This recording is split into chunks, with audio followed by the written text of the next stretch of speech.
नमस्कार दर्शक बंधु आपण मैंने आज तोरी सिरियल रे देखिबा पाइबे तो जति गळे बळे कामिनी चिकी एवं जसोदा माँ तांगर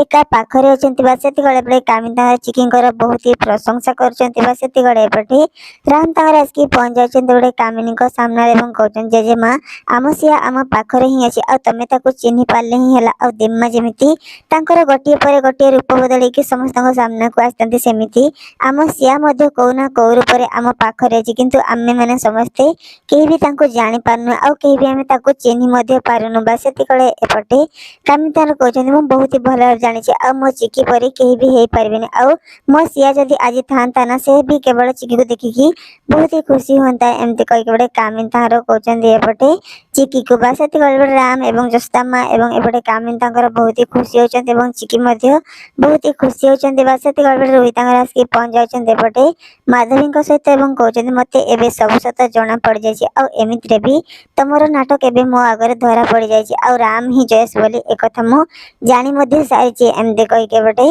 रोहित तांगर कहछन बटे कामिनी को एवं पूरा परिवार को बस एति बटे कामिनी तांगर पूरा पूरी आश्चर्य जाछन एवं से तांगर को कहछन मधे तोर मुंड फुंड खराब हो जाइए आ तू कौन सब कहछु आ तू कौन सब बावली चाली होछु से सब तो निजे भी जानि पारनु आ एक कथा तते किए कहला राम ही जयस बोली तते एक कथा किए कहला एमते कहि के बटे कामिनी तांगर कहछन बस एति गळे एपटे माधवी तांगर कहछन मते ए सब कथा केही भी कहि नांती आ मो निज आखिर देखछि आ चिकी एवं जयस को मु एका साथे देखछि आ से दी जनकर कथा होतिबार मु सब किछि सुनिछि मध्ये एमते कहि के बटे माधवी तांगर कहछन एपटे कामिनी को बस एति गळे एपटे राम तांगर जाछन एपटे माधवी को सामना को एवं कहछन खुडी तमे मध्ये रुई सहित रही कि तमर मुंड फुंड बदे खराब हो जाइए आ तमे को जगह रे कौन सब कहछ किछि भी बुझी पारुना आ जदि तमे प्रमाण चाहछ ताहले तमे एबे जाय कि प्रमाण देखि पारो आ जयस को सामना को डाकी पारो एमती कहि के बटे राम तांगर कहछन एपटे माधवी को बस एति गळे एपटे माधवी एवं रुई ए सब कथा सुनि कि समस्त पूरा पूरी आश्चर्य जाछन बस एति गळे एपटे रुई तांगर जाछन एपटे जयस को रूम को तो कोन हो आगो को